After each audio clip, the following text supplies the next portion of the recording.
పరిశుద్ధుడు అయిన మా తండ్రి, ఈ పరిశుద్ధ ఆరాధనలో, పాటల్లో, ఉత్తర ప్రత్యుత్తరాలలో నాయన మీరు మాకు తోడుగా ఉండి మమ్మల్ని నడిపించినందుకే మీకు వందనాలు. పాటల్లో మంచి స్వరములను నాయన మా బిడ్డలకు దయచేసినందుకే మీకు వందనాలు. ఇప్పుడు మేము శ్రేష్టమైన వాక్య ధ్యానంలోనికి వెళ్ళుచున్నాము. నాయన మీరు నా ప్రక్కన నిలిచి నాయన మీ మాటలు నా నోట ఉంచుమని. ప్రభా, నేను కేవలం ఒట్టివాడను, నాయన బలహీనుడను. మీ మాటలు నా నోట ఉంచినట్లయితే అవి వినుచున్నటువంటి మా ప్రియులకును, చెబుతున్నటువంటి నాకును కూడా, మా అందరికీ కూడా ఆ మాటలు మేలుకరంగా మారినట్లుగా సహాయమును దయచేయమని. ఈ యొక్క ఆరాధన అంతటిపైన నాయన మీ దయగల హస్తం ఉంచి ఈ ఆరాధన మీద మీరు నాయకులుగా, అధ్యక్షులుగా ఉండమని నజరేయుడైన యేసు నామమున అడుగుచున్నాను తండ్రి, ఆమేన్. కూర్చోండి.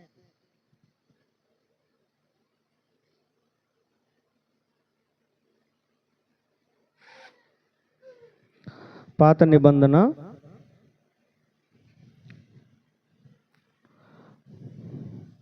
1 సమూయేలు 24వ వచనము. 1 సమూయేలు 30వ అధ్యాయము 24వ వచనం.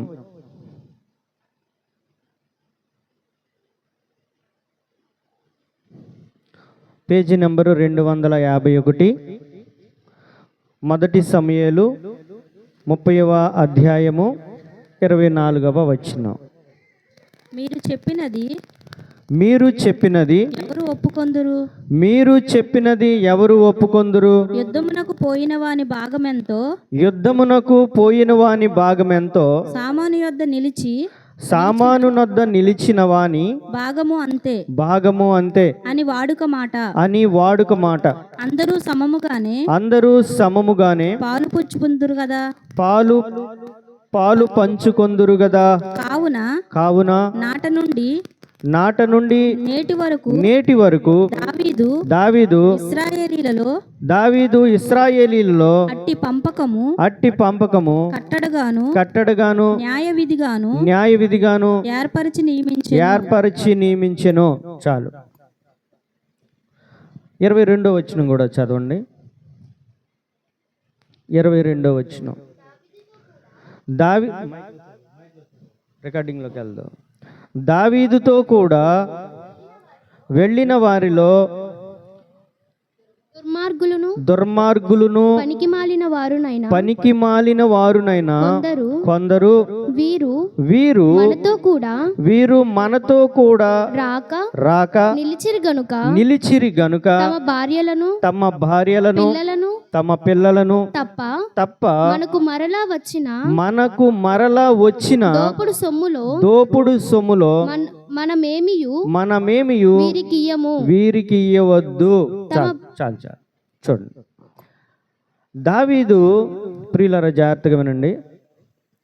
దావీదు సౌలుకి భయపడి ఫిలిష్తీయుల దేశంలో కాపురముంటున్న సమయంలో వీరు దావీదుతో పాటు ఉన్నటువంటి తన సహోదరులేమి, తన స్నేహితులేమి, తనను ప్రేమించినటువంటి వారేమి మొత్తం అందరూ కలిసి 600 మంది ఒక యుద్ధం చేశారు. ఆ యుద్ధంలో వీళ్ళు విజయాన్ని సాధించారు. తమ భార్యలను సంపాదించుకున్నారు, తమ పిల్లలను సంపాదించుకున్నారు, తమ యావదాస్తి కూడా మరలా తిరిగి దక్కించుకున్నారు వీళ్ళు. అయితే దావీదుతో పాటు వెళ్ళిన వారిలో కొద్దిమంది పనికి మాలిన వారు ఉన్నారంట, కొద్దిమంది దుర్మార్గులు ఉన్నారంట. వాళ్ళు ఏమంటున్నారంటే, వీరు మనతో కూడా యుద్ధానికి రాలేదు కదా, మేము కష్టపడి పొద్దు నుండి సాయంత్రం వరకు యుద్ధం చేశాము, మేము కష్టపడ్డాము, వాగు దాటాము, అనేకుల్ని ప్రాణానికి తెగించి మేము పోరాడి ఈ యుద్ధంలో మేము విజయాన్ని సాధించాము, మాతో పాటు కొద్దిమంది యుద్ధంలోనికి రాలేదు కదా, వారికి సమానమైన భాగాన్ని ఎందుకు ఇవ్వాలి అంటున్నారు. దావీదు ఏం చెప్తా ఉన్నారయ్యా అంటే, మీరు చెప్పింది ఎవరు ఒప్పుకుంటారు? మీరు చెప్పినటువంటి ఈ మాటలు సరైనవేనా? అవి దేవుని దృష్టిలో విలువైనవేనా? దేవుడు ఆ మాటలను విలువగా ఎంచుతారండి? ఎన్నడూ ఎంచరు. కాబట్టి దావీదు ఏం చెప్తూ ఉన్నాడంటే, యుద్ధమునకు పోయిన వాని భాగం ఎంతో సామాను నొద్ద నిలిచిన వాని భాగము కూడా అంతే. మీరు ప్రాణానికి తెగించి పోరాడినప్పటికీ కూడా మీ వెనకాల మీతో పాటు యుద్ధానికి వచ్చిన వారు కూడా సమానమే. వారు కూడా సమానమైన భాగము మీతో పాటు వారు కూడా పాలు పుచ్చుకుంటారు. ఇది దేవుని దృష్టిలో న్యాయమైనది అని వారితో చెప్తా ఉన్నారు. వాళ్ళేమో లేదు లేదు వీరి భార్యలను పిల్లలను మాత్రమే వారికి ఇద్దాము అంటున్నారు వాళ్ళు. చూడండి, నిన్నంటే రాత్ర ఒక మీటింగ్కి వెళ్ళాం.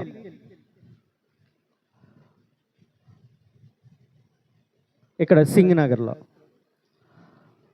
ఆ గ్రౌండ్ మొత్తం కూడా జనంతో నిండిపోయారు. ఎన్ని లైట్లు కట్టారు, ఎన్ని మైకులు పెట్టారు, ఎన్ని సౌండ్ బాక్సులు పెట్టారు, వాటర్ పెట్టారు, కుర్చీలు వేస్తున్నారు, కెమెరాలు పెట్టారు. ఎంత వర్క్ ఉంది అందులో. చూడండి, అక్కడ ప్రసంగం చేసింది ఒక వ్యక్తే. ప్రసంగం చేసేది ఎంతమంది అండి? ఒక వ్యక్తే ప్రసంగం చేశాడు. కానీ అంతమంది ఉజ్జీవింపబడటానికి కారణం ఆ ఒక వ్యక్తేనా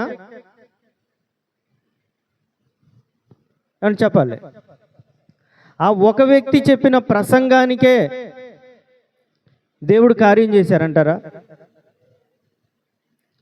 అక్కడ పని చేసిన ప్రతి ఒక్కరికి కూడా ప్రార్థన చేసిన వారు కొద్దిమంది ఉంటారు, కుర్చీలు వేసిన వారు ఉంటారు, మైకులు పెట్టిన వారు ఉంటారు, మంచినీళ్ళు ఇచ్చిన వారు ఉంటారు. ఎవరికి ఏ స్థితిలో ఏ పని దేవుడు అప్పగిస్తే ఆ పనిలో నమ్మకంగా ఉండటాన్ని బట్టి వారందరూ కూడా అంతమంది అక్కడ దేవుని వాక్యాన్ని వినడానికి ఎంతో సంతోషంగా ఆ స్థలంలో దేవుని వాక్యాన్ని కొన్ని వేల మంది వచ్చారండి. వేల మందికి ఒక వ్యక్తే అన్ని అవసరతలు తీర్చగలడా? అందరికీ మంచినీళ్ళు ఇవ్వగలడా? అందరికీ కుర్చీలు వేయగలడా? అందరికీ వాక్యాన్ని చెప్పగలడా? అన్ని కోణాల్లో అన్ని విషయాల్లో ఎల్లవేళ చూడగలడండి ఒక వ్యక్తి? లేదు లేదు. అది సమిష్టి కృషి. ఒక వ్యక్తి ద్వారానే యుద్ధం జరగదు. ఒక వ్యక్తి ద్వారానే ఒక రాజ్యాన్ని జయించలేం. సమిష్టిగా అందరూ కలిసి పోరాడితేనే యుద్ధంలో విజయము సాధించవచ్చు. అలాగే సంఘములో ఉన్నటువంటి ఒక వ్యక్తిని బట్టే దేవుడు అతన్ని ఘనంగా ఎంచలేరండి. చిన్నవారు ఉంటారు, పెద్దవారు ఉంటారు, బలహీనులు ఉంటారు, బలమైన వారు ఉంటారు, ప్రార్థన చేసేవారు ఉంటారు, ప్రార్థన చేయలేని వారు కూడా ఉంటారండి. కానీ దేవుని దృష్టిలో అందరూ సమానమే. అయ్యో నాకు ప్రార్థన చేయటం రావట్లేదు, అయ్యో నాకు పాటలు పాడటం రావట్లేదు, నేను చాలా తక్కువ అయిపోతున్నాను అని నీవు కానీ నేను కానీ బాధపడని అవసరం లేదు. ఎప్పుడైతే క్రీస్తు యేసునందు విశ్వాసం ఉంచావో, ఎప్పుడైతే ప్రభువుని మనం నమ్మామో, ఆయన యందు విశ్వాసం ఉంచామో, ఆయనలో తిరిగి జన్మించామో, అప్పుడు వారితో పాటు సమానమైన భాగము నీకు నాకు మనందరికీ ఇచ్చారండి దేవుడు. దాని అర్థం ఏంటంటే, మీరు చెప్పినది ఎవరు ఒప్పుకుంటారు? యుద్ధమునకు వెళ్ళిన వారి భాగం ఎంతో సామాను వద్ద నిలిచిన వాని భాగము కూడా అంతే. ఒక వ్యక్తి స్టేజ్ మీదే వాక్యం చెప్తా ఉన్నాడు, మరి కడమవులంతా వెనకాలండి ఆ ప్రసంగానికి కావలసిన అవసరతలన్నీ తీరుస్తూ ఉన్నారు. ఆ మీటింగ్ జరగటానికి ఎన్నో పనులు ఉంటాయి. ఆ పనులన్నీ కూడా వెనకాల ఉండి కొద్దిమంది ప్రార్థన చేసేవారు ఉంటారు, పనులు చేసేవారు, రకరకాల పని. దేవుడు మనకి ఏ పని అప్పగిస్తే ఆ పనిలో నమ్మకంగా మనం ఉంటే మనం సాధించినటువంటి విజయంలో నీకు కూడా భాగం ఉంటుంది. దేవుని దృష్టిలో ఎవరు తృణీకరింపబడిన వారు లేరు. దేవుని దృష్టిలో నెట్టివేసేవారు ఎవరూ లేరు. ఇది నా పని, దేవుడు నాకు అప్పగించిన పని, ఇది నేను చేయాలి, ఇది నా పని, ఇది నా బాధ్యత అని నీవు అనుకుంటే ఈ పరిశుద్ధమైనటువంటి ఆరాధనలో నీకు కూడా పాలు పంపులు ఉంటాయి. దావీదు చేసినటువంటి యుద్ధంలో 600 మంది బయలుదేరారండి యుద్ధానికి. ఆ మధ్యలో ఒక వాగు అడ్డొచ్చింది. 400 మంది వాగును దాటారు, 200 మంది దాటలేకపోయారు. జాగ్రత్తగా వినండి.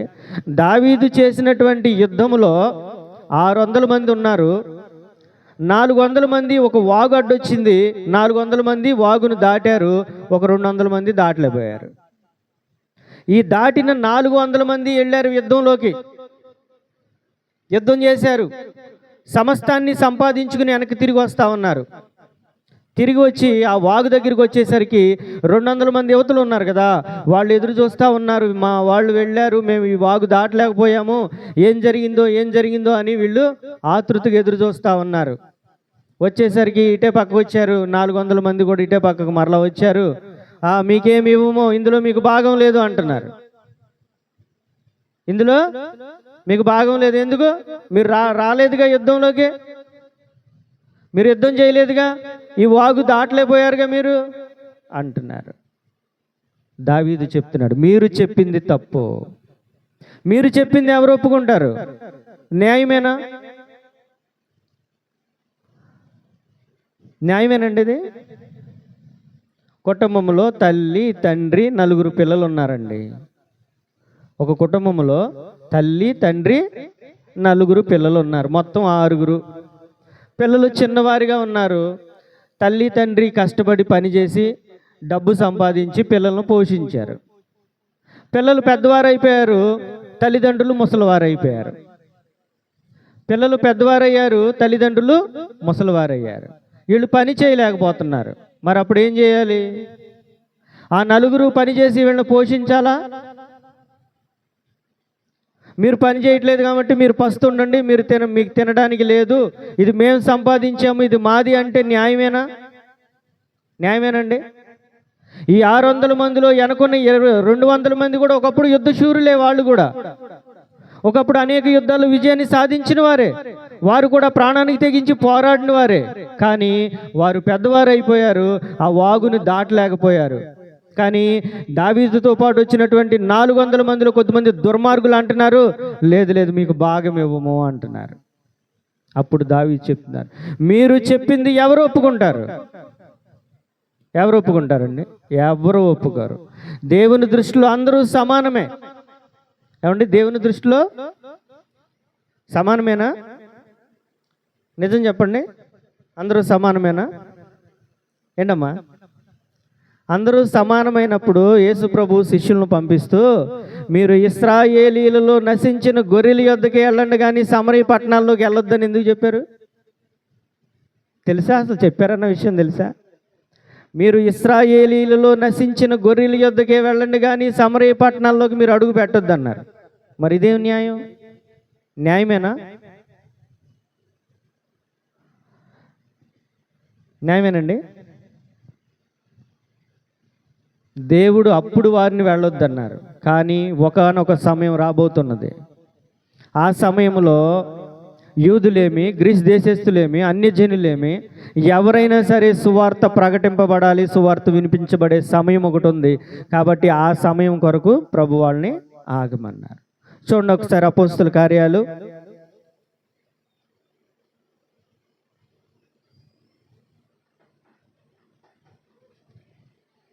11వ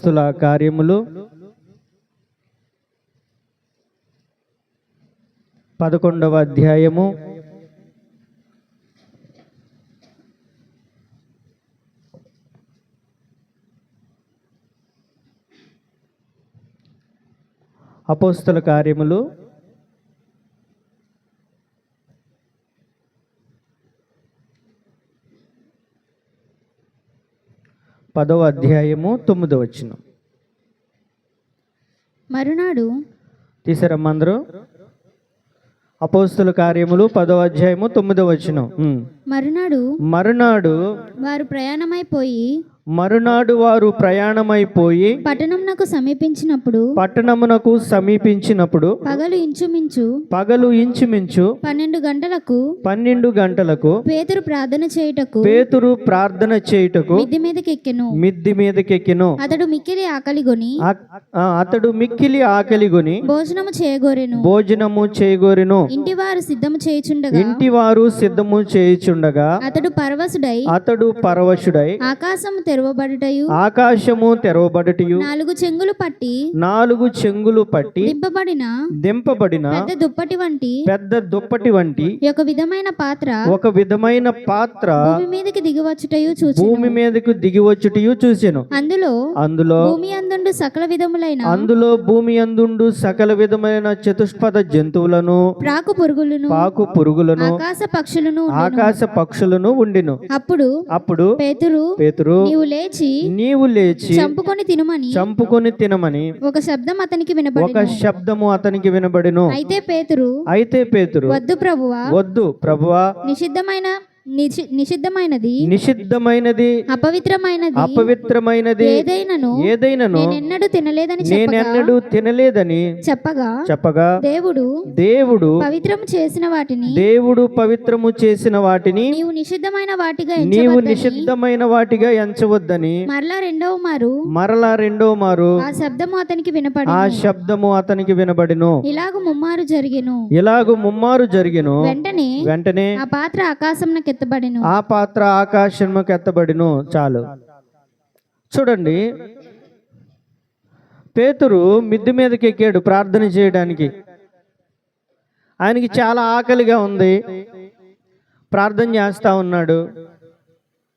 4 చెంగులు పట్టి దింపబడినటువంటి ఒక విధమైన పాత్ర ఆయన దగ్గరికి పైనుండి ఆకాశం నుండి దిగింది. ఆ పాత్రలో ఏమున్నాయంటే జంతువులు, అనేక జంతువులు, పురుగులు, చతుష్పద జంతువులు, పాకు పురుగులు అన్నీ ఉన్నాయి. ఆకాశం నుండి ఒక శబ్దం వినబడుతుంది, పేతురు వాటిని నువ్వు చంపుకుని నువ్వు తిను అంటే సీమోను పేతురు అంటున్నాడు, అయ్యా అపవిత్రమైనది నిషిద్ధమైనది నేను ఎన్నడూ తినలేదు కదా అంటున్నాడు. లేదు, దేవుడు పవిత్రపరిచిన వాటిని నీవు నిషిద్ధమైన వాటిగా ఎంచవద్దు. దేవుడు వాటిని పవిత్రపరిచాడు.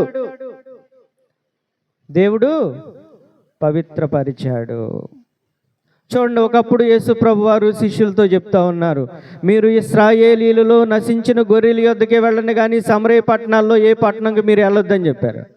కానీ ఇక్కడ దర్శనంలో చెప్తా ఉన్నారు, ఈరోజు అన్యజనుడైనటువంటి కొర్నేలి ఇంటికి నీవు వెళ్ళు. ఈ దర్శన భావం ఏంటంటే, కొర్నేలి ప్రార్థన చేస్తూ ఉంటే చూడండి 10వ అధ్యాయంలో, ఇటలీ పటాలం అనబడిన పటాలంలో శతాధిపతి అయిన కొర్నేలి అని భక్తిపరుడు ఒకడు కైసరేలో ఉండెను. అతడు తన ఇంటి వారందరితో కూడా దేవుని యందు భయభక్తులు కలవాడై ఉండి ప్రజలకు బహు ధర్మము చేయుచు ఎల్లప్పుడు దేవునికి ప్రార్థన చేయువాడు. పగలు ఇంచుమించు 3 గంటల వేళ దేవుని దూత అతని యొద్దకు వచ్చి కొర్నేలి అని పిలుచుట దర్శనమందు తేటగా అతనికి కనబడెను.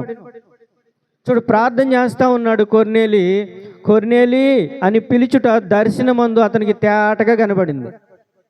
అప్పటి వరకు కూడా అన్యజనుల్లో ఎవరికి కూడా సువార్త అందలేదండి. యేసు ప్రభువారు కూడా తన శిష్యులతో చెప్పారు, మీరు నశించిన ఆ గొర్రెల యొద్దకు వెళ్ళండి, ఇశ్రాయేలీల దగ్గరికే వెళ్ళండి, కానీ మీరు సమరయ పట్టణాల్లో ఎవరింటికి మీరు వెళ్ళొద్దని చెప్పారు. కానీ ఇక్కడ ప్రభు ఏం చెప్తా ఉన్నారంటే, మీరు కొర్నేలి ఇంటికి వెళ్ళండి. ఆయన ప్రార్థన చేస్తూ ఉన్నాడు. ఇంచుమించు 3 గంటల వేళ ప్రార్థన చేస్తుంటే దేవుని యొక్క దూత అతని యొద్దకు నిలిచి కొర్నేలి అని పిలుచుట దర్శనమందు తేటగా కనబడిందండి. నీవు యొప్పేకు మనుషులను పంపి అక్కడ సీమోను ఉన్నాడు, అతను పిలిపించుము, అతడు చెప్పు మాటలను వినుము అని చెప్పారు దేవుడు. దేవుడు చెప్పిన ప్రకారము కొద్దిమంది మనుషులు వెళ్ళి సీమోను తీసుకొచ్చారండి. ఏం జరిగింది చూడండి, 44 వచ్చిన చూడండి, 10:44. పేతురు అపోస్తుల కార్యములు 10వ అధ్యాయము 44 వచ్చిన. పేతురు ఈ మాటలు ఇంకా చెప్పుచుండగా అతని బోధ విన్నవారందరి మీదకి పరిశుద్ధాత్మ దిగెను. సున్నతి పొందిన వారిలో పేతురుతో కూడా వచ్చిన విశ్వాసులందరూ పరిశుద్ధాత్మ వరము అన్యజనుల మీద సైతము కుమ్మరింపబడుట చూసి విభ్రాంతి నొందిరి. ఏలయనగా భాషలతో మాట్లాడుచు దేవుని గణపరచుచుండగా వినిరి. అందుకు పేతురు మనవలే పరిశుద్ధాత్మను పొందిన వీరు బాప్తిస్మము పొందకుండా ఎవడైనను నీళ్లకు ఆటంకం చేయగలడా అని చెప్పి యేసుక్రీస్తు నామమందు వారు బాప్తిస్మము పొందవలెనని ఆజ్ఞాపించెను. చాలు, యువతల వైపు గ్రమ్మ. 11వ అధ్యాయము 15వ వచనం చదవండి. నేను మాట్లాడనారంభించినప్పుడు పరిశుద్ధాత్మ మొదట మన మీదకి దిగిన ప్రకారము పరిశుద్ధాత్మ మొదట మన మీదకి దిగిన ప్రకారము వారి మీదకి దిగిని అప్పుడు యోహాను నీళ్లతో బాప్తిస్మం ఇచ్చెను గాని మీరు పరిశుద్ధాత్మలో బాప్తిస్మము పొందుదురని ప్రభువు చెప్పిన మాట నేను జ్ఞాపకం చేసుకొంటిని. కాబట్టి ప్రభు అయిన యేసుక్రీస్తునందు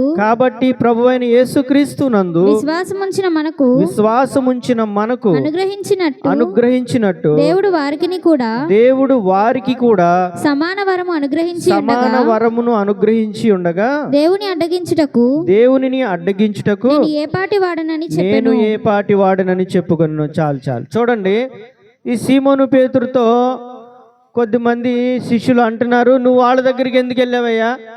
వారు అన్ని జనులు కదా, వారు అన్యులు కదా, వారు సమరయులు కదా, వారి దగ్గరికి ఎందుకు వెళ్ళావు? యూదులు సమరయులతో సాంగత్యం చేస్తారా? అని చేస్తారండి? యూదులు సమరయులతో సాంగత్యము చేస్తారా ఏంటి? చెప్పరా? ఎవరు చేయరు. ఎందుకు? యూదుల మార్గము వేరు, సమరయుల మార్గము వేరు. యూదులు దేవునిని నమ్ముతారు, వాళ్ళు దేవునిని నమ్మరు. యూదులేమో సీనాయి కొండపైనేమో దేవుని ఆరాధిస్తూ ఉంటారు, వాళ్ళేమో మరొక పర్వతం మీద దేవుణ్ణి ఆరాధిస్తారు. కాబట్టి వీరితో మనకు సాంగత్యము లేదు, ఆ మార్గాలకు మనం వెళ్ళకూడదు, వారింటికి మనం వెళ్ళకూడదు, వారితో మనం మాట్లాడకూడదు అని నిబంధన ఉన్నది కదా, నువ్వు ఎందుకు వెళ్ళావు అని సీమోను పేతురుని శిష్యులు అడుగుతున్నారు. అడిగితే ఇక్కడ సీమోను పేతురు ఏం చెప్తున్నాడంటే, నేను మాటలాడనారంభించినప్పుడు పరిశుద్ధాత్మ మన మీదకి దిగిన ప్రకారము. అపోస్తుల కార్యాల్లో ప్రారంభంలో ఉంటుంది ఈ మాట. దేవుడు సీమోను పేతురుతో మాట్లాడుతూ ఉన్నప్పుడు సీమోను పేతురు వాక్యం చెప్తుంటే విన్నవారందరి మీద కూడా పరిశుద్ధాత్మ దిగింది. అదే ఇక్కడ చెప్తున్నాడు, నేను మాటలాడనారంభించినప్పుడు పరిశుద్ధాత్మ మన మీదకి దిగిన ప్రకారము వారి మీదకి దిగిన. దేవుడు మనల్ని ముందుగా ఏర్పాటు చేసుకున్నారు కాబట్టి మనకు ముందుగా ఆయన యొక్క ఆత్మను మన మీదకి ఇచ్చారు. తర్వాత నేను మరొక చోట మాట్లాడుతుంటే వారి మీద కూడా దేవుడు వచ్చారయ్యా. దేవుడే వారికి సమానమైన భాగాన్ని అనుగ్రహించుచుంటే దేవుణ్ణి అడ్డగించడానికి నేను ఏ పాటి వాడను? చూడండి, కాబట్టి మన ప్రభువైన యేసుక్రీస్తునందు విశ్వాసం ఉంచిన మనకు అనుగ్రహించినట్లు దేవుడు వారికి కూడా సమానమైన భాగాన్ని ఇస్తే దేవుణ్ణి అడ్డగించడానికి నేను ఏ పాటి వాడను? చూడండి, దేవుడు ప్రారంభంలో అబ్రహాం గారికి ఇచ్చినటువంటి వాగ్దానాన్ని బట్టి ఏ ఆత్మ అయినా సరే, ఏ వరమైనా సరే, ఏ కృప అయినా సరే ముందు యూదులకే దేవుడిచ్చారు, తర్వాత అన్యజనులను వారసులుగా చేశారు. దేవుడు ఒక్కరిని ఒక్కొక్క రీతిగా ఎన్నడూ చూడరు. కాకపోతే వాని కాలాన్ని బట్టి, వాని సమయాన్ని బట్టి అందరూ దేవుని దృష్టిలో సమానమే. తల్లి దృష్టిలో అందరూ సమానమే, తండ్రి దృష్టిలో అందరూ సమానమే. దేవుని దృష్టిలో కూడా ఒక్కొక్కరికి ఒక్కొక్క రకమైనటువంటి పని ఇస్తారు. కానీ మనందరినీ కూడా దేవుని దృష్టిలో మనమందరము సమానమే. దీనికి మత్తయి సువార్తలో ఒక ఉపమానం యేసు ప్రభు వారు చెప్పారు. ఒకసారి చూడండి, మత్తయి సువార్త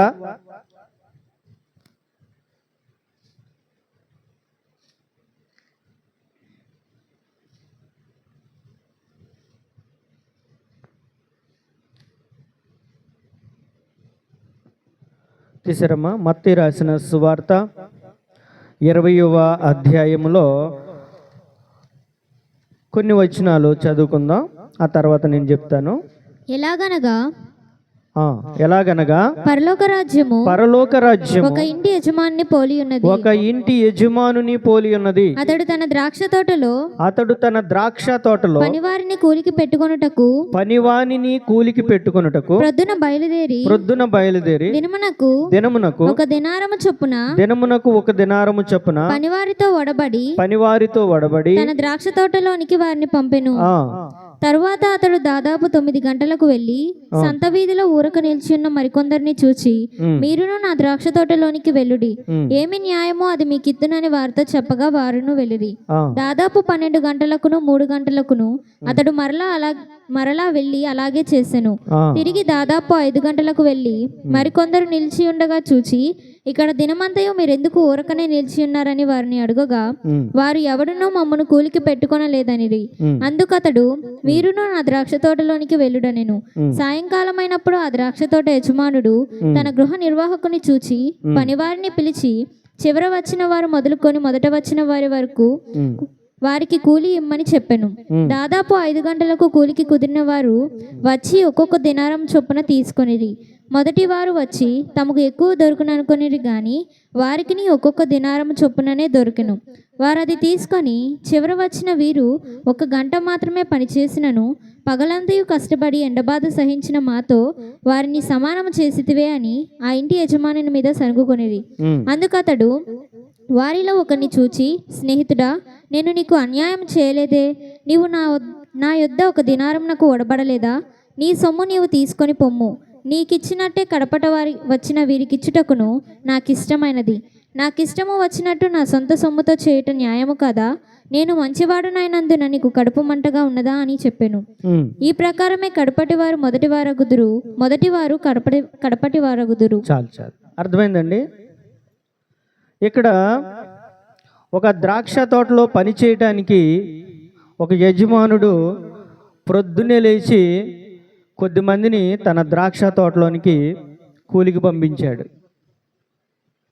తర్వాత 9 గంటలకు మరలా సంతలోనికి వెళ్ళాడు. అక్కడ కొద్దిమంది కనబడ్డారు. వారిని అడిగాడు, అయ్యా నా ద్రాక్ష తోటలో పని చేస్తారా అన్నాడు. అయ్యా మేము పని చేస్తాము అన్నారు. వారిని కూడా తన ద్రాక్ష తోటలోనికి పంపించాడు. ఉదయకాలంలో కొద్దిమందిని పంపించాడు, 9 గంటలకి కొద్దిమందిని పంపించాడు. మరలా సంత వీధికి వెళితే అక్కడ కొద్దిమంది ఊరకనే నిలిచి ఉన్నారు. అయ్యా మీరు ఎందుకు ఇక్కడ ఊరకనే నిలిచి ఉన్నారు అంటే, అయ్యా మాకు పని ఎవరు ఇవ్వలేదయ్యా, మమ్మల్ని ఎవరు కూలికి పెట్టుకోలేదు, మమ్మల్ని పిలవలేదు అంటే, నా ద్రాక్ష తోటలో పని ఉంది మీరు చేస్తారా అని అడిగాడు. చేస్తామయ్యా అన్నారు. సరే నా ద్రాక్ష తోటలోనికి వెళ్ళండి అన్నాడు. అలాగే 2 గంటలకి కూడా కొద్దిమందిని పంపించాడు. అయితే చివరిలో 5 గంటలకు కూడా కొద్దిమందిని పంపించాడు. ఒక్కొక్క సమయంలో ఒక్కొక్క కాలంలో కొద్ది మందిని ఆ ద్రాక్ష తోటలో పని చేయడానికి యజమానుడు పంపించాడండి. సాయంత్రం 5 గంటలకు కూడా పంపించాడు. 1 గంట పని చేశారు, 6 అయిపోయింది. అందరూ చేతులు కాళ్ళు కడుక్కున్నారు. యజమానుడు కూలి సొమ్ము అందరికీ ఇమ్మన్నాడు, ఇస్తా ఉన్నారు. సాయంత్రం 5 గంటలకు వచ్చిన వారు ఒక్కొక్క దినారం తీసుకుంటున్నారు. సాయంత్రం 5 గంటలకు వచ్చిన వాళ్ళు ఒక్కొక్క దినారం తీసుకుంటున్నారు.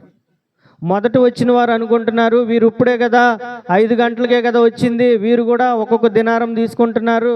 మనం పొద్దున ఎప్పుడో వచ్చాం కదా, మనం ఎంతో ఎండలో పని చేసాము, చాలా ఎండగా ఉంది, అయినప్పటికీ కూడా మనం పొద్దున నుంచి పని చేసాం కదా, మనకి ఇంకెక్కువ వస్తుంది అనుకున్నారు. కానీ వారికి కూడా ఏమొచ్చింది? ఏమన్నా వింటున్నారా? వారికి కూడా ఒక్కొక్క దినారమే ఇచ్చారు ఆ యజమానుడు. వాళ్ళు ఆ దినారాన్ని తీసుకున్నారు, చూసుకున్నారు, ఏంటి 1 దినారమేనా? కడుపు మండిపోయింది వాళ్ళకి. ఇదేంటయ్యా, మేము పొద్దున ఎప్పుడో వచ్చాం కదా, వీళ్ళు ఇప్పుడేగా వచ్చింది, 5 గంటల సమయంలో వచ్చారు, మేము పొద్దున ఎప్పుడో వచ్చాం, ఎంత ఎండగా ఉంది, ఆ ఎండలో మేమన్నా ఎక్కువ సమయం కూడా మేము బయటికి వెళ్ళి కూర్చోలేదు, ఎండలో పని చేసాం, కష్టపడి పని చేసాం, ఎంతో చెమట పట్టింది అంటున్నారు. ఆ యజమానుడు అంటున్నాడు, నేను నీకు ఎంత ఇస్తానన్నానయ్యా? పొద్దునే వచ్చేవారికి ఎంత ఇస్తానన్నాడు ఆయన? అమ్మా చెప్పండి. పొద్దున్నే వచ్చేవారికి ఎంత ఇస్తానన్నాడు? 1 దినారము అని ఒక ఒప్పందం మీద వచ్చారు వాళ్ళు. ఏమండి, ఒప్పందం మీద వచ్చారుగా. నేను నీకు ఎంత ఇస్తానన్నాను? 1 దినారం ఇస్తాను. మరి ఇచ్చాను కదా. అంటే నీకు ఇచ్చినట్లే చివరిలో వచ్చిన వీరికి కూడా ఇచ్చానయ్యా. అంటే నేను మంచివాడిగా ఉండటం నీకు కడుపు మంటగా ఉన్నదా? దేవుడు ఒక్కొక్కరిని అందరినీ సమానంగా చూస్తున్నారండి. దేవుడు సమూయేలును చిన్న వయసులోనే పిలిచారు. దేవుడు ఎవరిని పిలిచారండి? సమూయేలును చిన్న వయసులోనే పిలిచారు. మరి మోషేని ఎప్పుడు పిలిచారు? ఎప్పుడు పిలిచారు? ఇంచుమించు 40 సంవత్సరాల వయసులో పిలిచారు. అవునా? మరి అపోస్తులను ఎప్పుడు పిలిచారు? వలలు వేసుకుంటున్నారు, వాళ్ళు కూడా పెద్దవాళ్ళే, చిన్నవాళ్ళు ఏం కాదు. దేవుడు ఒక్కొక్కరిని ఒక్కొక్క సమయంలో పిలిచారు. నీవు కష్టపడి పనిచేసే ఓపిక ఉండగా దేవుడు నిన్ను పిలిస్తే నీ చివరి వరకు నువ్వు నమ్మకంగా ఉండాలి. నువ్వు మధ్య వయసులో దేవుడు నిన్ను పిలిచాడా? పోనీ ఆ వయసు నుంచైనా నువ్వు నమ్మకంగా ఉండాలి. లేదు, దేవుడు నిన్ను వృద్ధాప్యంలో పిలిచాడా? వృద్ధాప్యంలో దేవుని వాక్యం నీ దగ్గరకు వచ్చిందా? వృద్ధాప్యంలో నువ్వు మారు మనసు పొందావా? లేదంటే అప్పుడు నీకు బాప్టిజం ఇచ్చారా? అప్పటి నుంచైనా నువ్వు నమ్మకంగా ఉండాలి. ఈ మొదటి వారితో సమానమైన కూలి భాగాన్ని చివరిలో వచ్చిన వారికి కూడా దేవుడు ఇస్తారు. యుద్ధమునకు పోయిన వాని భాగం ఎంతో, సామాను వద్ద నిలిచిన వాని భాగం కూడా అంతే దేవుని దృష్టిలో. చూడండి, అపోస్తులను పిలిచారు దేవుడు. 12 మందిని ఏర్పాటు చేసుకున్నారు. ఆ 12 మంది ద్వారా వెళ్ళి సువార్తను ప్రకటించండి అని చెప్పారు. అపోస్తులకి ఏం చెప్పారు? సువార్తను ప్రకటించండి అని చెప్పారు. అప్పుడు సీమోను పేతురు ప్రభువుని అడుగుతున్నాడు, అయ్యా, మా బంధువులను విడిచిపెట్టి వచ్చాం కదా, మా భార్యలను కొద్దిమందిని విడిచిపెట్టి మేము వచ్చేసాం కదా, మా పిల్లలను విడిచిపెట్టి మిమ్మల్ని వెంబడిస్తున్నాం కదా, మీరు మాకేమిస్తారయ్యా అని అడిగాడు. నా తండ్రి నాకు రాజ్యాన్ని ఇస్తే నా రాజ్యంలో మిమ్మల్ని 12 సింహాసనాల మీద కూర్చోబెడతానన్నారు. 12 సింహాసనాల మీద కూర్చోబెడతానన్నారు. కూర్చోబెట్టారండి? కూర్చోబెట్టారా? సరే. యేసు ప్రభు వారు సిలువలో వేలాడుతూ ఉన్నారండి. కుడివైపున ఒక ఆయన ఉన్నాడు, ఎడమ వైపున మరొక వ్యక్తి ఉన్నారు. ఎడమ వైపున ఉన్న వ్యక్తి తన బాధను చూసుకుంటున్నాడు. నువ్వు దేవుని కుమారుడు కదా, నువ్వు రక్షించుకుని మమ్మల్ని రక్షించవచ్చుగా, ఎందుకు కుమారుడు అని చెప్పుకుంటావు అంటున్నాడు. ఎవరు? ఎడమ వైపు ఉన్న వ్యక్తి. కుడివైపు ఉన్న వ్యక్తి చూస్తున్నాడు. కాళ్ళల్లో చేతుల్లో మేకులు కొడుతుంటే యేసుప్రభు వారు చెప్తున్నారు, తండ్రి వీరు ఏం చేస్తున్నారో వీరికి తెలియట్లేదు కనుక వీరిని క్షమించండి అని విజ్ఞాపన చేయటం ఆ కుడివైపున ఉన్న దొంగ చూస్తున్నాడు. చూసి గ్రహించి అంటున్నాడు, నాయనా తండ్రి, నీ రాజ్యంలో నన్ను జ్ఞాపకం చేసుకుంటావా అన్నారు. ప్రభు వారు ఏం చెప్పారు? నేడు నీవు నాతో కూడా పరదేశిలో ఉంటావు, నేను ఎక్కడుంటే నువ్వు అక్కడ ఉంటావు అన్నారు. దేవుడు ముందుగా పిలిచింది ఎవరిని? అపోస్తులను పిలిచారు.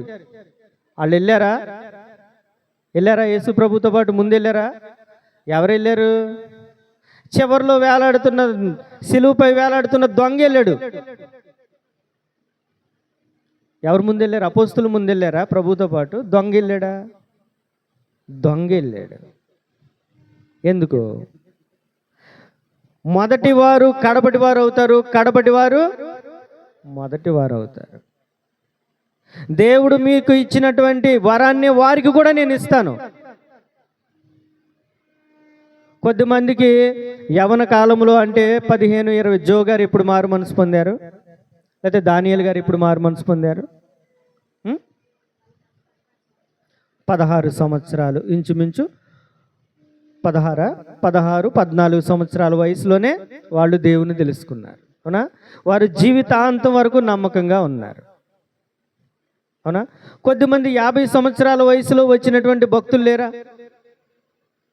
వారు కూడా నమ్మకంగా ఉన్నారు. ఇంకా చివరిలో కొద్ది దినాల్లోనే చనిపోయేవారు దేవుని దగ్గరకు వచ్చిన వారు లేరా? వారు కూడా నమ్మకంగా ఉన్నారు. కానీ వీరు ముగ్గురు ఎక్కడికి వెళ్తారు? ముగ్గురు నమ్మకంగా బ్రతికారు, దేవునికి ఇష్టంగా బ్రతికారు, దేవుని వాక్యానికి అనుకూలంగానే ముగ్గురు బ్రతికారండి. ఒక వ్యక్తి ఏమో యవన కాలంలో చిన్న వయసులోనే వచ్చాడు, ఒక వ్యక్తి ఏమో మధ్య వయసులో వచ్చాడు, మరొక వ్యక్తి కొద్ది రోజుల్లోనే చనిపోతాడు అని తెలిసిన తర్వాత వచ్చాడు. కానీ ముగ్గురు దేవునికి నమ్మకస్తులుగానే బ్రతికారు. మరి ముగ్గురు ఎక్కడికి వెళ్తారు? ముగ్గురు ఒకే స్థలానికి వెళ్తారు. ముగ్గురు దేవుడు అనుగ్రహించినటువంటి కృప కొలది వారికి ఇచ్చినటువంటి భాగ్యాన్ని బట్టి వారు వెళ్తారు. కానీ ముగ్గురు సమానమే దేవుని దృష్టిలో. దేవుని దృష్టిలో ముగ్గురు యోగ్యులే. ఇంకా మీకు బాగా అర్థం అవ్వాలంటే, ఒక తండ్రికి ముగ్గురు కుమారులు ఉన్నారండి. పెద్దవాడు డాక్టరు, చిన్నవాడు రెండోవాడు ఇంజనీరు, మూడోవాడు కుంటివాడు.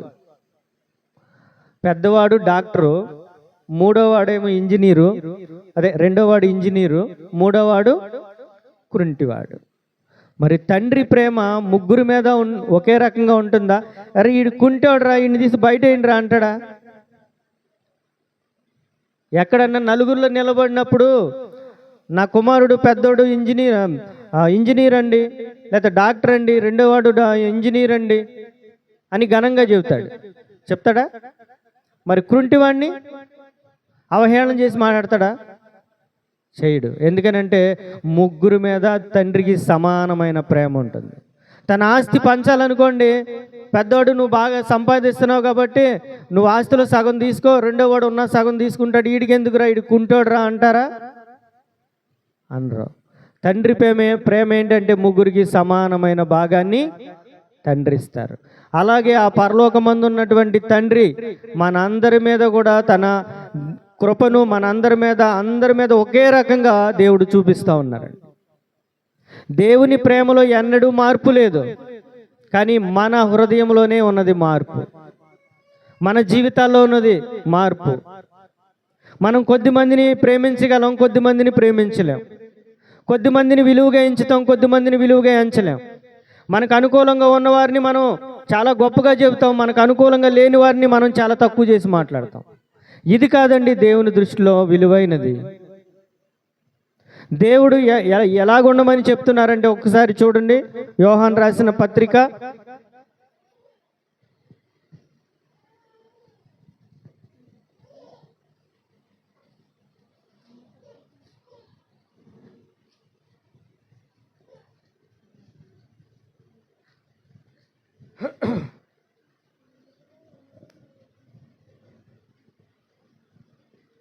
'చూడండి దేవుడు ఏం చెప్తా ఉన్నారు. యోహాను రాసినటువంటి మొదటి పత్రిక 3వ అధ్యాయము 14వ వచనం చూడండి. మనము సహోదరులను ప్రేమించుచున్నాము గనుక మరణములో నుండి జీవములోనికి దాటి ఉన్నామని ఎరుగుదుము. ప్రేమ లేనివాడు మరణమందు నిలిచి ఉన్నాడు. తన సహోదరుని ద్వేషించువాడు నరహంతకుడు. ఏ నరహంతకుని యందును నిత్య జీవము ఉండదని మీరు ఎరుగుదురు. చూడండి, మన సహోదరులను మనము ప్రేమించిన ఎడల మనము మరణములో నుండి జీవములోనికి దాటి ఉన్నామని ఎరుగుదుము. అరే నేనే అందరినీ సమానంగా చూస్తుంటే నువ్వెక్కడోడువయ్యా? నేను వారిలో ఉన్నటువంటి తప్పులన్నీ నాకు కనబడుతున్నాయి, వారిలో ఉన్న లోపాలన్నీ నా కంటికి బాగా కనబడుతున్నాయి. అయినప్పటికీ నేనే వారిని ప్రేమిస్తుంటే నువ్వు ద్వేషించడానికి నువ్వెవరివే? దేవుని కంటికి కనబడింది ఏదైనా ఉందండి?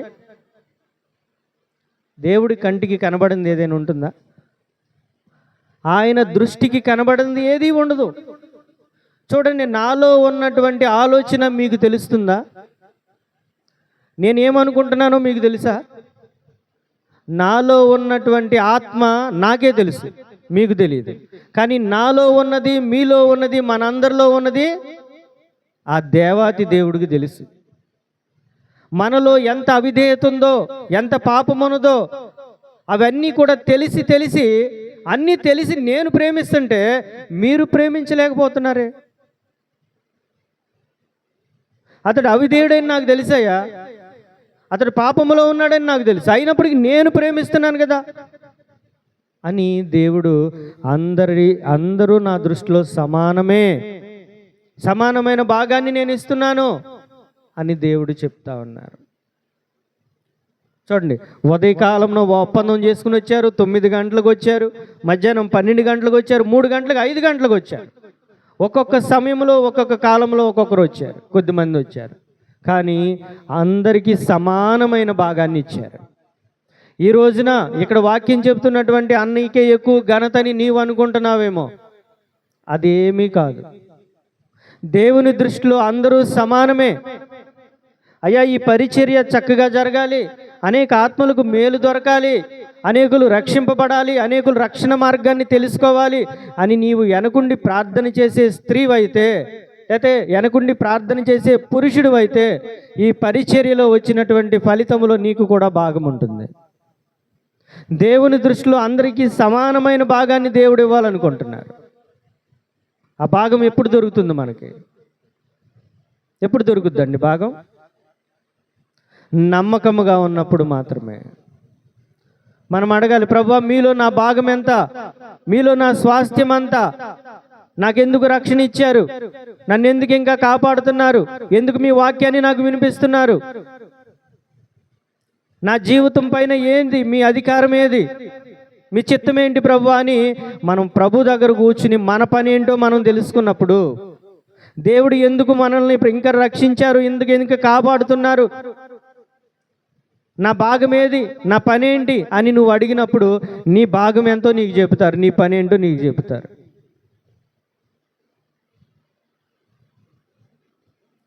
కాబట్టి దేవుని దగ్గరకు వచ్చినటువంటి మనము మన సహోదరులను ప్రేమించాలి. అందరినీ ధారాళంగా ప్రేమించే మనసు మనం కలిగి ఉండాలి.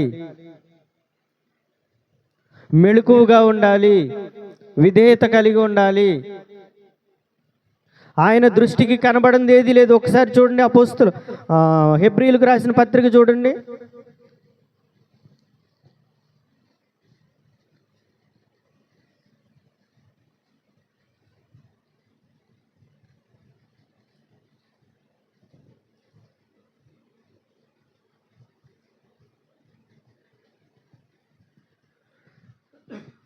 హెబ్రీయులకు రాసిన పత్రిక 4వ అధ్యాయము 13వ వచనం చూడండి. హెబ్రీయులకు రాసిన పత్రిక మరియు ఆయన దృష్టికి 4వ అధ్యాయము 13వ వచనం చూడండి. మరియు ఆయన దృష్టికి కనబడని, మరియు ఆయన దృష్టికి కనబడని సృష్టము ఏదియు లేదు, సృష్టము ఏదియును లేదు. మనమెవనికి లెక్క చెప్పవలసి ఉన్నదో, మనమెవనికి లెక్క చెప్పవలసి ఉన్నదో, ఆ దేవుని కన్నులకు సమస్తమును మరుగులేక తేటగా ఉన్నది. సమస్తమును మరుగులేక తేటగా ఉన్నది. చూడండి, మనము ఎవరికి లెక్క అప్పచెప్పాలో ఆ దేవుని కనులు మన అందరిని చూస్తూ ఉన్నాయంట. కాబట్టి మనకు అనుగ్రహించిన కృప కొలది మనం లెక్క అప్పచెప్పాలి. ఇదిగో ఈ పరిచర్య నీ చేతిలో పెట్టాను కదా, ఈ సహోదరుని నీ చేతికి ఇచ్చాను కదా, లేదంటే ఈ కుటుంబాన్ని నీ చేతిలో పెట్టాను కదా, మరి వారికి నా వాక్యాన్ని చెప్పావా, నా ప్రేమను పంచావా, నన్ను పరిచయం చేసావా, నా ప్రేమలో లోతును వారికి నేర్పించావా అని దేవుడు ప్రతి వానికి వాని క్రియల చొప్పున ప్రతిఫలం ఇస్తారు. చూడండి, మనం ఎవరికి లెక్క చెప్పవలసిందో, లెక్క ఎవరప్ప చెప్తారండి? ఎవరప్ప చెప్పాలి? దేవుడు ముందుగా రక్షణ ఇచ్చినటువంటి మనము లెక్క అప్పచెప్పవలసిన వారమై ఉన్నాము. మనం ప్రతి ఒక్కరము లెక్క అప్పచెప్పాల్సిందే. మనకెందుకు దేవుడు ముందుగానే రక్షణ ఇచ్చారు, ఎందుకు ఆయన సన్నిధికి రప్పించారు, ఎందుకు ఇంకనూ జీవాన్ని ఇస్తున్నారు? అనేకులు మనకంటే గొప్పవారు, జ్ఞానులు, బలవంతులు చనిపోయారు కదా, మళ్ళీ ఇంకెందుకు బ్రతికిస్తున్నారు దేవుడు అంటే, మనము దేవుని దృష్టిలో విలువైన వారిగా ఉన్నాం. మనకంటే వెనకాల బలహీనులు కొద్దిమంది ఉన్నారు, వారికి మనం సహాయం చేస్తామని దేవుడు మనకు ముందుగా రక్షణ ఇచ్చారు. మరి రక్షణ అందుకున్న మనము నిద్రపోయేవారిగా మనం ఉంటే, చేతకాని వారిగా మనం ఉంటే ఎవరు లెక్క అప్పు చెప్పాలి? ఒక యజమానుడు నిన్ను తీసుకెళ్ళి అక్కడ డబ్బులు లెక్క పెట్టే కాడ కూర్చోబెట్టారండి. ఒక హోటల్లో క్యాష్ కౌంటర్ దగ్గర నిన్ను కూర్చోబెట్టారు. సాయంత్రం మధ్యాహ్నం అయిపోయింది. మరి లెక్క ఎవరు అప్పు చెప్పాలి? ఆ వంటగదిలో ఉన్న వంటోడా అప్పు చెప్పేది? వాడికి టోకెన్ ఇస్తే చాలు, అక్కడ కూర్చుకుని తీసుకొచ్చి అక్కడ పెడతాడు. వాడి పని కాదు. క్యాష్ కౌంటర్ దగ్గర ఎవరు కూర్చున్నారు? వారు లెక్కప్పు చెప్పాలి. దేవుడు ఒక వ్యక్తిని నీ దగ్గరికి పంపించాను కదా, అతనికి వాక్యాన్ని చెప్పావా? అతనికి ప్రేమను చూపించావా? అతనితో మాట్లాడావా? నా ప్రేమలో ఉన్న రుచిని అతనికి తెలియపరిచావా? అందుకని దేవుని వాక్యం చెప్తుందండి, క్రియలు లేని విశ్వాసము మృతమని చెప్తుంది. అన్యజనుల మధ్య నా నామాన్ని దూషించబడటానికి కారణం మీరు కదా. మీలో క్రియలేయే, మీలో వాక్యమేది? అన్ని జనులు వెళ్ళే మీరే ప్రవర్తిస్తుంటే ఇంకెవరు మారుతారు? ముందుగా వాక్యాన్ని విన్నటువంటి మీరు సరైనటువంటి క్రియలు లేకోకుండా, సరైనటువంటి వాక్యాన్ని మీరు ధ్యానించకుండా మీరు జీవిస్తూ ఉన్నారు కదా, మిమ్మల్ని బట్టి ఎవరు మారుతారు? ఎవరు అప్పు చెప్పాలి లెక్క? మనం అప్పు చెప్పాలి. అందుకని దేవుడు చాలా వేదనతో చెప్తున్నారు, అన్యజనుల మధ్య నా నామాన్ని దూషించడానికి కారణం మీరు కదా. ఏది క్రియలే మీలో? అందువల్ల చెప్తుంది దేవుని వాక్యం, క్రియలు లేని విశ్వాసము మృతము.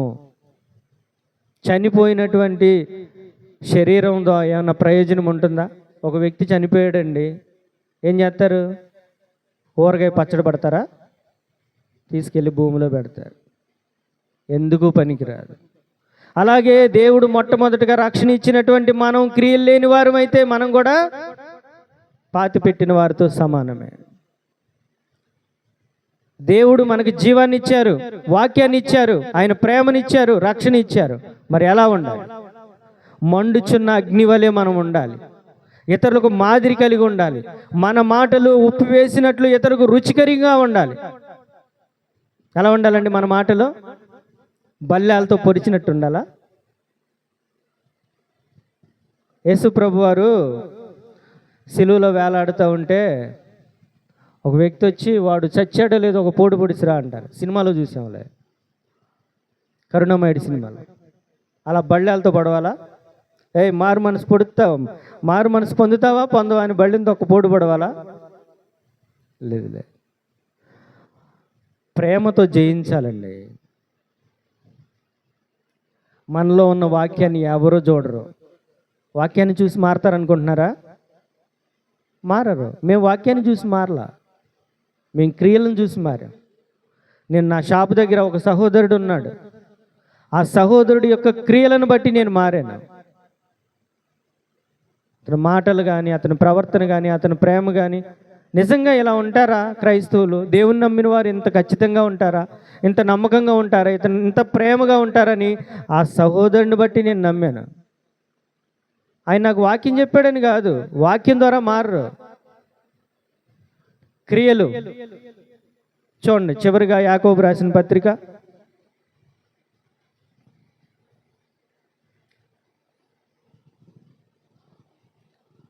2వ అధ్యాయము 14వ వచనం చూడండి.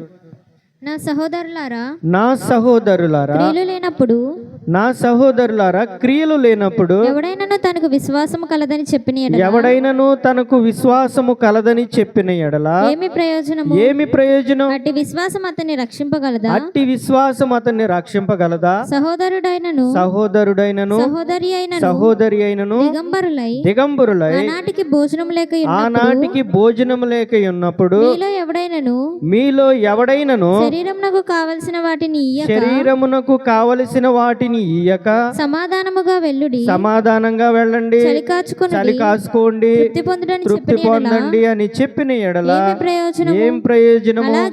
అలాగే విశ్వాసము క్రియల లేనిదైతే అది ఒంటరిగా ఉండి మృతమైనదగును. చూడండి, ఒక్క ట్రాక్ మీద, అంటే ట్రాక్ రెండు వైపులా ఉంటుందా పట్ట? ఒక పట్ట మీద ట్రైన్ నడుచుద్దా? నడవదు. మన ఈ ఆత్మీయ జీవితం ముందుకు వెళ్ళాలి అంటే, దేవునికి నమ్మకంగా మనం బ్రతకాలి అంటే మనము విశ్వాసాన్ని కలిగి ఉండాలి. 1, 2 క్రియలు కలిగి ఉండాలి. మన విశ్వాసము క్రియలతో కూడిందై ఉండాలి. మన విశ్వాసం ఎలా ఉండాలండి? క్రియలతో కూడిందై ఉండాలి. ఒక ఉదాహరణ ఉంది దానికి. అబ్రహాము విశ్వాసులకు తండ్రి. ఎలా అయ్యాడు విశ్వాసులకు తండ్రి? ఇస్సాకును బలిపీఠం మీద పెట్టినప్పుడు అతని విశ్వాసము తన క్రియలతో కూడా కార్యసిద్ధి. దేవుణ్ణి నేను నమ్మాను అన్నాడు అబ్రహాములో ఎంత విశ్వాసం ఉందో పరీక్ష చేయాలనుకున్నాడు దేవుడు. అయ్యా, నాకు పిల్లలు లేరు కదా, నా ఇంటి యజమానుడు ఎలియాజరే కదా నా కుటుంబానికి ఆ వారసుడు అంటే, లేదు అతను కాదు, నీ కుటుంబంలో నీకు నేను గర్భాన్ని తెరుస్తాను, నీ గర్భవాసాన్ని పుట్టబోయేవాడే నీకు వారసుడు అని చెప్పారు దేవుడు. 99 సంవత్సరాల వయసులో అబ్రహాముకి ఒక కుమారుడు పుట్టాడు. దేవుడు ఎప్పటి నుండో చెప్పుకుంటా వస్తున్నాడు. 60 సంవత్సరాలు లేకపోతే 80 సంవత్సరాలు వచ్చినప్పుడు అట్లా చెప్పుతా 99 సంవత్సరాలు వచ్చేటప్పటికి ఆయనకు ఒక కుమారుణ్ణి ఇచ్చాడు. ఎవరికి? అబ్రహాంకి. అతని విశ్వాసం ఎలా ఉందో పరీక్ష చేయాలని, నీకున్నటువంటి ఒక్కగానొక్క కుమారుని నాకు బలిస్తావా అన్నాడు దేవుడు. ఏం చేయాలి చెప్పండి? ఏమయ్యా, ఎప్పుడు నుండో అడుగుతుంటే ఈ 99 సంవత్సరాల వయసులో ఇచ్చావు కదా, మరలా నాకు పిల్లలు పుడతారో లేదో, ఆ పిల్లోడినే బలిమ్మంటున్నా, నువ్వేం దేవుడు అయ్యా అన్నాడా? దేవుడు అన్నిటికీ సమర్థుడు.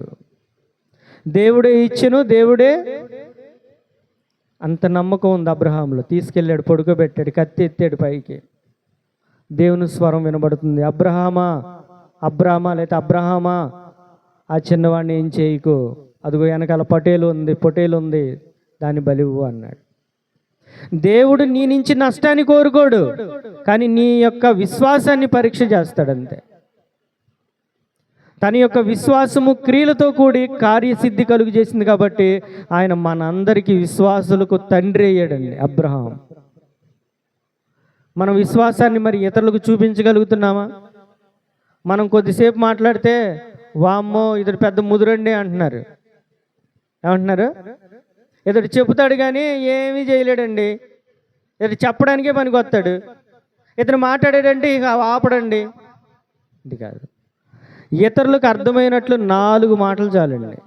అపోస్తలుడైన పౌలు చెప్తాడు, భాషలతో 10,000 మాటలు పలుకుట కంటే అందరికీ అర్థమవునట్లు 4 మాటలు చాలు. వారిలో గ్రహింపు వస్తుంది, అక్కడి నుండి మొదలవుద్ది క్రియ. నేను విస్తారమైన వాక్యాన్ని చూసి దేవుని దగ్గరికి రాలేదండి, నేను మరలా చెప్తున్నాను, నిజమే చెప్తున్నా. విస్తారమైన వాక్యాన్ని విని నేను రాలేదు, అతని యొక్క మాదిరిని చూసి వచ్చాను. అలాంటి మాదిరి మీరు నేను మనము కలిగి ఉంటే మనం క్రీస్తు కొరకు కొద్ది మందిని సంపాదించగలం. మనల్ని దూషించిన వారైనా, మనల్ని తక్కువ చేసి మాట్లాడిన వారైనా ఏదో ఒక రోజున వీరే ఖచ్చితంగా ఉన్నారని చెప్తారండి. మనం ఇక్కడ చెప్పేది ఒకటి, అక్కడ చెప్పేది ఒకటి, ఇంకో చాటుని చెప్పేది ఒకటి ఉంటే ఎట్లా ఉంటుంది? ఇలా చెప్పిన వాళ్ళు నేను చాలామందిని చూసా. కాలక్రమేణా వాళ్ళందరూ చెల్లా చెదురైపోయారు. సాగర్కి ఒకటి చెప్తారు, కమలాకర్ గారికి ఒకటి చెప్తారు, మరిదాస్ గారికి మరొకటి చెప్తారు, మరొక సహోదరుడికి మరొకటి చెప్తారు. మరలా ఏదని చెప్పాలంటే కమలాకర్కి ఏం చెప్పామో గుర్తు తెచ్చుకోవాలి, మరిదాస్ గారికి ఏం చెప్పామో గుర్తు తెచ్చుకోవాలి. నువ్వు ఎప్పుడు ఎల్లప్పుడూ ఖచ్చితంగా ఉంటే ఒక్కొక్కరికి ఒక్కొక్క కథ చెప్పాల్సిన అవసరం ఉందా? ఈ అక్కయితే ఏం చెప్పానో గుర్తు తెచ్చుకోవాలి, ఆ అక్కయితే ఏం చెప్పానో గుర్తు తెచ్చుకోవాలి. ఈ కాదండి, 2 నాలుకలు వంటి స్వభావం మనలో ఉండకూడదు. చూడండి, చివరిగా ఒకసారి చూడండి, 3వ అధ్యాయము 10వ వచనం చూడండి. ఒక్క నోట నుండి ఆశీర్వచనమును శాపవచనమును బయటకు వెళ్ళును. నా సహోదరులారా ఇలాగుండకూడదు. నీటి బుగ్గలో ఒక్క జల నుండి తీయని నీరును చేదు నీరును ఊరునా. నా సహోదరులారా అంజూరపు చెట్టున ఒలీవ పండ్లైనను ద్రాక్ష తీగను అంజూరపు పండ్లైనను కాయన అటువలనే ఉప్పు నీళ్లలో నుండి తీయని నీరును ఉండవు. చూడండి, ఉంటే ఉప్పు నీరైనా ఉంటుంది, లేతే మంచి నీరైనా ఉంటుంది. సముద్రం నీరు ఎలా ఉంటుందండి? ఉప్పగా ఉంటుంది. ఆ మధ్యలోకి వెళ్ళండి, తీయని నీరు ఉంటుంది. సముద్రం మధ్యలోకి వెళ్ళారు ఎప్పుడైనా? అక్కడ తీయని నీరు ఉంటుంది. ఉంటుందా? ఉండదు. సముద్రం నీరు ఎప్పుడు ఎల్లప్పుడూ ఉప్పగానే ఉంటుంది. కాబట్టి నీటి బొగ్గులో ఒక జల నుండియే తీయని నీరు, చేదు నీరు ఊరతాయండి. ఒక నుయ్యి తీసామండి, ఆ నుయ్యిలో ఇటు పక్క నుంచేమో తీయని నీరు వచ్చేస్తున్నాయి, ఇటు పక్క నుంచేమో ఉప్పు నీరు వచ్చేస్తున్నాయి. వస్తాయి అలాగా? వస్తే ఉప్పు నీరైనా వస్తాయి, లేకపోతే తీయని నీరైనా ఉంటాయి. దాని రుచి ఒక బకెట్ పెట్టుకుని లాగండి, ఉంటే తీయగన్నా ఉంటాయి, లేదంటే ఉప్పుగన్నా ఉంటాయి. ఒకసారి బకెట్ వేసి లాగితే తీయని నీరు వచ్చి, ఇంకోసారి బకెట్ వేసి లాగితే ఉప్పు నీరు వస్తాయా? ఉంటే తీయగన్నా ఉంటాయి, లేకపోతే ఉప్పుగైనా ఉంటాయి. మీ మాటలు ఉప్పు వేసినట్లు రుచిగా ఉండాలి, ఇతరులకు ఆశీర్వాదకరంగా ఉండాలి. చూడండి, అలాగే అంజూరపు చెట్టున ఒలివ పండ్లైనను, ద్రాక్ష తీగకు అంజూరపు పండ్లైనను కాయునా? కాస్తాయండి. మరి ఆశీర్వచనములు, శాపవచనాలు ఎందుకు వస్తున్నాయి మన నోటి నుంచి? రావచ్చండి. ప్రార్థన చేస్తున్నాం కదా మనము, ప్రార్థన చేసే మనము ఆశీర్వాదించండి మమ్మల్ని అని అడుగుతున్నాం. మరి ఇతరులను శపించమని ఎందుకు అడుగుతున్నాం? వారు నాశనం అయిపోను, వారు దెబ్బ అయిపోను అనట్లేదా క్రైస్తవులు? వారు నష్టపోను అనట్లేదా? అంటారు. కానీ ఒక్క నోటి నుండి ఆశీర్వచనములు, శాపవచనములు బయటికి వెళతాయి. నా సహోదరులారా, ఇలాగ ఉండకూడదు. అలాగుంటే మన ప్రార్థనకు ఫలితము రాదు. దేవుడు అందరినీ ఓర్చుకుంటున్నారు. మన హృదయంలో ఏముందో ఆయనకి తెలుసు. మనం ఎంత దుష్టత్వంలో ఉన్నామో మనకు ఆయనకి తెలుసు. కానీ తెలిసి ఒక అయోగ్యుడికి ఎవరైనా ఉద్యోగం ఇస్తారా? చెప్పండి. అయోగ్యుడండి, కానీ ఉద్యోగం ఇస్తారా?